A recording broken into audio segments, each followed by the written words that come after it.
नमस्कार, सार्वमंथन न्यूज महाराष्ट्रमध्ये आपलं स्वागत. पाहुयात आजची सविस्तर बातमी.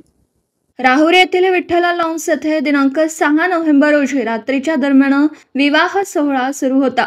लॉन्समध्ये आलेल्या 2 अज्ञात भामट्यांनी सर्व पाहुण्यांच्या समक्ष नवरीचे सुमारे 20 तोळे सोन्याचे दागिने असलेली बॅग हिसकावून धूम ठोकली. या घटनेमुळे शहरात मोठी खळबळ उडाली असून पोलीस या घटनेचा छडा लावतील का, हा खरा सवाल उपस्थित केला जातोय. राहुरी शहरातील नगर मनमाड रस्त्यालगत असलेल्या विठ्ठला लॉन्स येथे दिनांक 7 नोव्हेंबर रोजी दुपारी लोणी येथील अनिकेत उर्फ भूषण बाबासाहेब दिवटे व वांबोरी येथील श्वेता चौथे यांचा विवाह सोहळा होता. काल दिनांक 6 नोव्हेंबर 2025 रोजी सायंकाळी हळदीचा कार्यक्रम संपन्न झाला. सर्वत्र आनंदाचं वातावरण होतं. रात्री 9:30 वाजता नवरदेव व नवरीकडील काही पाहुणे कार्यालयात उपस्थित होते. नवरी मुलीचे सुमारे 20 तोळे सोन्याचे दागिने असलेली बॅग नवरदेवाच्या मावशीकडे होती. मावशीने ती बॅग खांद्यावर लटकवलेली होती. त्यावेळी त्या ठिकाणी शर्टिंग वगैरे करून पाहुण्यासारखे वावरत असलेले अज्ञात 2 भामट्यांनी मावशीच्या खांद्यावर असलेली दागिन्यांची बॅग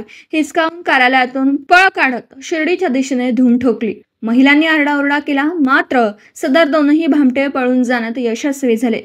मात्र या घटनेने शहरात प्रचंड खळबळ उडाली होती. घटनेची माहिती मिळताच पोलीस निरीक्षक संजय ठेंगे यांच्या मार्गदर्शनाखाली पोलीस उपनिरीक्षक गणेश वाघमारे, पोलीस नाईक प्रमोद ढाकणे, सतीश कुऱ्हाडे, योगेश आव्हाड आदी पोलीस पथकाने घटनास्थळी धाव घेऊन आरोपींचा शोध घेण्याचा प्रयत्न केला.